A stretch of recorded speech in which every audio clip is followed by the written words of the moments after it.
Hi, I'm Scott Rolph, and welcome back to the People's Forum. Now we're going to address the climate in which a potential war may occur. Dr. El-Baz is, in fact, a professor at Boston University. In addition to his knowledge of the Middle East and his ties with Egypt, and he's studying deserts, so he does have some insight into the conditions in which the soldiers may be fighting, and particularly, I guess, how prepared do you think the United States troops are to wage a war?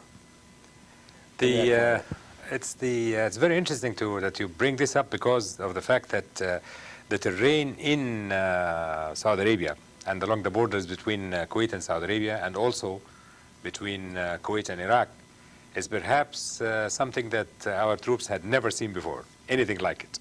It is not like the American Southwest. It is not like the desert of Arizona or Texas or parts of Oklahoma where they trained. And when our troops go to be trained in the Mojave Desert, it's also very different from that. So they were actually taken aback by some of the things that they had seen. First, the terrain is absolutely and utterly flat. There are no landmarks of any sort. Mm-hmm. Second, it is the mostly little pebbles that cover very friable sand, and the sand is so powdery like talcum powder. For instance, the troops at the very beginning would go in and try to dig a trench, and they can't, right, because they take their implements and begin to move the sand and shovel it, and the sand comes right back. It is very dry, and it is very fine, and it comes right back, so you can dig a trench in this. So they were definitely amazed by some of the things that they had seen that they were not really used to.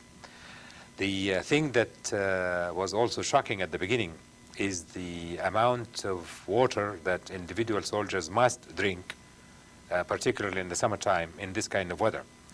The genes of Arabs have allowed their skin to be not so porous, and therefore they don't lose that much water and moisture from the body. But the people of the white race from the West would go into this kind of condition or environment, and they lose enormous amounts of water without even sweating. The wind comes in and picks up that moisture so fast from the body that individual soldiers had to learn how to drink anywhere between 6 and 8 gallons of water a day. So that's an enormous amount of water. They didn't believe it when they were told that. Right. They said, "You mean quarts?" I said, "No, gallons." So these are the kinds of conditions they weren't really trained for. And how long does it take to acclimate to that kind of condition? I think by now many of them would have. Right. Yeah, because at the beginning it would be an incredible shock. I will never forget the first time when I went to the Gulf states in 1974, and you get out of the airplane and you feel that you've just entered a very hot oven that is loaded with steam, like a steam bath. I mean, right, the whole body gets a shock. And even though there is humidity in the air, but the body loses a great deal of its fluids. So this was something that they had to contend with, and right away, because many of them started fainting and things like that. Right. And also the fact that their dress is not really advisable for this kind of weather. Right. As a matter of fact, when the Rapid Deployment Force began to be put together at the time of President Carter, right after the debacle in Iran, I knew that there was something that would be called the Rapid Deployment Force and so on, and for desert warfare and whatnot. So I wrote a letter to the general that was supposed to be the heading of this force. I was at the time working with the Smithsonian Institution in Washington. I told them I know the desert and I know the this and that and da-da-da, and I would like to suggest to you certain things about particularly the dress of these people, because what the Arabs dress in the desert is a perfect kind of attire for this kind of condition, because it has no constrictions at the arms or at the neck and the waist, right, like all of this military garb, and it is the long flowing robe allows air to move about, and the thing that the Arabs put on their head is something that is really suitable for this environment, because as soon as it shades the head from the sun, you feel like the area of the head is immediately air conditioned. So there are reasons for the fact that these people have learned from thousands of years of experience of dressing in this way, in this kind of environment. The Americans have also had trouble flying planes. That's correct. We've seen several of them go down. Because of the dust too. Is it the dust and is it the humidity at all too? Or? It is no, it is really more of the incredibly fine dust that flies in there. You can actually smell it. When you are in the Sahara on the Arabian Peninsula, you smell the air. It has this aroma of clay because of the incredibly fine dust that flies all the time through there. And this dust is, I mean, it's little particles, and the planes, particularly the blades of the helicopters, the blade of the helicopter revolves constantly like this, and it's hitting something all the time. So they become eroded, and some of them disintegrate more rapidly than they ever thought. So there are all kinds of problems like that. Terribly inclement weather to be fighting a war. That is right, and they are training anyway. Sure, and they are specific to this environment, and that condition that people are not prepared for here. Right. So they have to learn fast.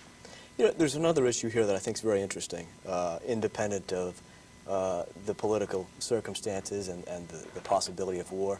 It's the sort of merging of cultures. You've had American forces, which include a large number of women, going into Saudi Arabia, which has completely different cultures. And you saw it sort of from a different perspective. You came in 1967 to the United States and had to, get some familiarity with our current system. You went to Saudi Arabia. How are they reacting to the American soldiers, and particularly the women in the forces? Yes, it's very interesting. When you talk to the men in Saudi Arabia, and this is the only group I could talk to, I can't talk to the women, the men would like to make you believe that this will affect nothing. They say, we know the Americans, and we know the Americans from their television programs, and we know all of that, the life, and the Americans know us, and they know this is the way we live, and that's the way they live, and this is perfectly right with us. And they come here, and they will go to this place, and they will affect nothing. Don't worry about a thing. We are not going to change at all. So this was their attitude about when I tell them, what do you think of the soldiers that come in here? Is it your sense, though, that the women have developed perhaps an appetite for change, seeing the American counterparts donning battle gear? There are a lot of women in Saudi Arabia that have wanted to change. And actually, we must say that the Saudi women and the Saudi system has progressed incredibly in the last 50 years. So there had been all kinds of things, because women were not educated in the past until King Faisal became king and opened schools for girls. Women could not work in banks or anything like that until also at the time of King Faisal, there were banks that were made for women so that women could work there, and then his own wife, the queen, built the largest building in Jeddah and rented it for her own business. And so there had been all kinds of changes in Saudi Arabia happening in the last 50 years. And right now, King Fahd of Saudi Arabia has allowed Saudi women to work with the forces in backup position and in medical services. And this is a huge move. He naturally had to say, provided that all the rules of Islam and the separation of the sexes and this kind of thing are taken hold, are taken care of, but they can do that. And this is, I think, is a huge move. People haven't really figured out what to make of it yet. There are also going to be some cultural changes among the Kuwaiti population, the displaced Kuwaiti population, many of whom were very wealthy. It's one of the, I think, probably is it the third wealthiest country? Yes. Third wealthiest country in the Arab world. They've been displaced. They've been taken over. You mentioned the nationalism, the patriotism that suddenly emerged among people who might have been complacent because of their wealth. What types of changes are they undergoing? And if a Kuwait is restored to its former status, how is it going to be changed from the past? Well, I really think that Kuwait will be restored in the past, and there will be many changes, and some of the changes will deal specifically with the individual's own feelings toward their country, because in the past they would have talked about the country of Kuwait kind of in passing, and talking about some of them would say about the royal family, the royal family, they take the money as if it is theirs and they do the things they want. But you will not find this anymore, because they find that the royal families are the cementing factor in the society, and they will be more supportive of the royal families, both in Kuwait and in Saudi Arabia. And it is very interesting that the only people that really have suffered a great deal about this business of money and how much they have and so on is the young generation, because the older generation are mostly from Bedouin roots, and the relationship between a human being and his wealth is not a big thing to him. Right. They say money comes and goes, and the money is here to spend. That's why you see a lot of people spending in an incredible way, because they don't really respect money. It's not like New Englanders that they want to keep the money and keep it in the bank and don't touch it. Right. No, they have money, they want to spend it, all of it, because they say, if it is gone tomorrow, so what? We lived without money before. So they have different attitudes towards money from us. So do you think we're going to see a movement towards more democratic countries that have been traditionally royally governed, sort of excluded the poorer people? In name only, because democracy, the way we see it, is really alien to them. They, in fact, their societies are a lot more democratic than in the West.